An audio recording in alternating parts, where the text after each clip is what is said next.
I would yield 4 minutes to the gentleman from Arizona, Mr. Grijalva, the ranking member of the Natural Resources Committee. The gentleman from Arizona is recognized for 4 minutes. Thank you, Mr. DeFazio. And Mr. Speaker, I rise today in opposition to what can only be described as an earmark for a Canadian corporation.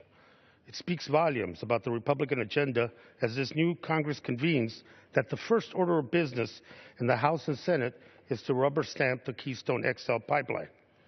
We have not dealt with unemployment benefits that the American people need that has lapsed for more than a year. Millions of Americans are suffering from a low minimum wage and income disparity, but we're not helping them. Women in this country earn 77 cents for every dollar to their male counterparts, but we're not dealing with that. We're trying to end that disparity. Instead, they're forcing Keystone through without the proper approval process. Building a pipeline clear across the United States so that TransCanada can sell its dirty tar sands oil to the highest bidder, namely China, is not in the American people's best interest. We take risks to our lands. The American people face threats to their health, and TransCanada gets to reap the rewards. That's not a winning formula for our country or the economy. In fact, it's a sham. And yet the Keystone XL pipeline continues to be sold to the American people on blatantly false pretenses. We are told by proponents that this is a panacea for job creation, yet not a single independent analysis supports these claims. The burden of proof is on the GOP. They pull fantastic claims out of thin air and yet refuse to back them up. Instead, we are told to take those assertions at face value. But here's what we actually know. These are the facts that can actually be substantiated. The State Department found in its supplemental environmental impact study of Keystone Pipeline that it will generate less than 2,000 jobs a year for 2 years, and only during the period of construction. Once the pipeline is built, these jobs will disappear, leaving a mere 35 permanent jobs that will result from this project. 35.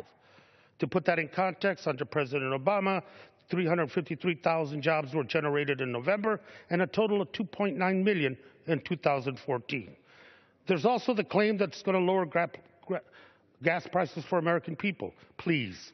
Gas prices have been dropping for more than 100 straight days and are at the lowest level in more than 5.5 years. They won't go any lower by allowing oil to be piped across our country just to be sold abroad. In contrast to these fantasy impacts on gas prices, the potential impacts on our environment are very real.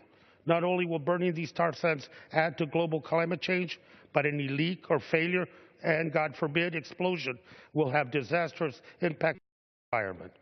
And that's because tar sands importers are exempt from paying into the Oil Spill Liability Trust Fund. American taxpayers will have to bear the cost of any cleanup of any spills.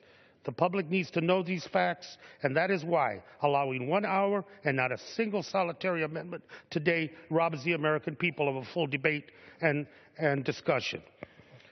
On top of all that, this bill is being pushed through despite the fact that it violates not one but 2 treaties with American Indian nations.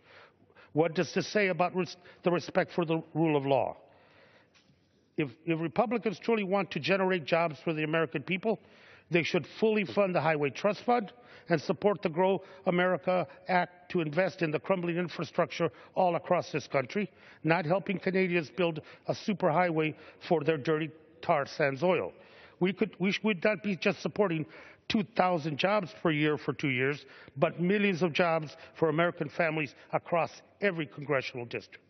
My colleagues, we have a chance to take an important stand today in this Congress on behalf of taxpayers, the environment, Native American communities, and the rule of law by supporting President Obama's veto and rejecting this toxic giveaway to a foreign corporate oil interest. With that, I yield back.